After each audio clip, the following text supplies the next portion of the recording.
Have you ever met a celebrity but acted like you didn't know them? For a few months, my mom and I talked almost every day on FaceTime. She was sick and I could see her getting worse even though she tried hard not to show it. I lived far away and didn't make much money, so going to see her wasn't simple. She offered more than once to pay for my plane ticket. I said no every time. I knew she was already struggling with medical bills, and I couldn't let her choose between her treatment and seeing me. I told her I'd come as soon as I could afford it. I picked up extra shifts at the restaurant where I worked and kept telling myself I just needed a little more time. One night, I got a call from her doctor. He said her condition had gotten worse and that he honestly didn't know how much time she had left. He also told me she'd been coughing up blood, but hadn't wanted me to know. After that call, it finally hit me that I might not make it in time. I didn't sleep that night. I cried a lot, then went to work the next morning anyway because I didn't have a choice. Partway through my shift, Leonardo DiCaprio came in with a woman I assumed was his mom.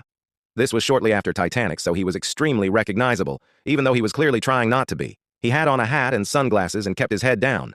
It was obvious he didn't want attention. I recognized him, but I didn't say anything. I didn't tell my coworkers either. I just waited on him like I would anyone else.